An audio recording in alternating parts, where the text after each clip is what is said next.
Okay, social psychology part 3, social relations, how people relate to each other. Here's going to be your assignment for social relations. So I'm not going to go through the PowerPoint at all. You can go through that. And then first what I want you to do is read through your book. This is the biggest section with the most vocabulary and probably the most application. So page 742 to 770 in your book.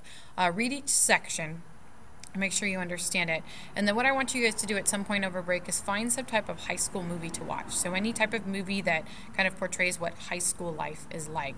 10 Things I Hate About You, Breakfast Club, Mean Girls, anything PG that your parents won't be mad that I made you watch, right? So I don't want you watching some R-rated movie and being, Miss Myers said we have to watch it.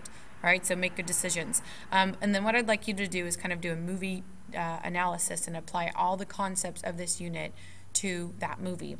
So you can go ahead and freeze frame this next list of things so here is the list of things that I want you to apply to a movie. Okay, so there's a ton of concepts in here, but they're all pretty simple, right? So you're going to apply all these to the school life in your movie.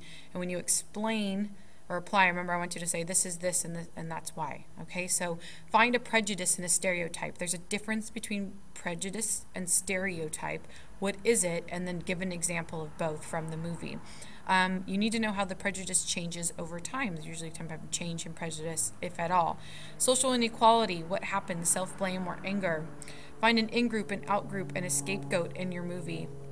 Know what categorization, vivid cases, just world, and hindsight examples are. This one right here is a little bit worldwide. If you can't find it in your movie, at least explain what it is and why it's not in your movie.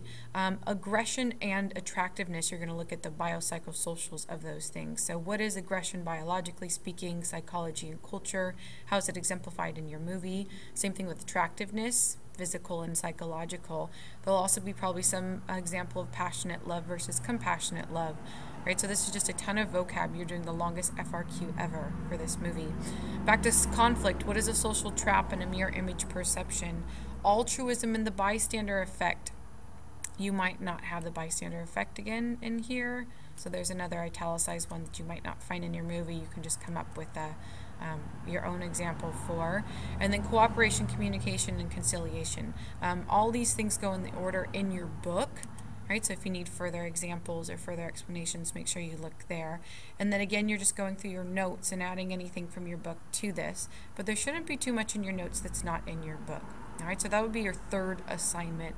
Again, scrapping the experiment. I want you to watch a movie at some point and just do a movie analysis. Okay, if you have any questions, go ahead and email me. Actually, I'm going to put that up right here. So here's my email, kmyers@rjuhsd.us. If any questions, let me know. All right. If I went through that too fast, go back and rewatch it. I will see you guys later. Have a good break.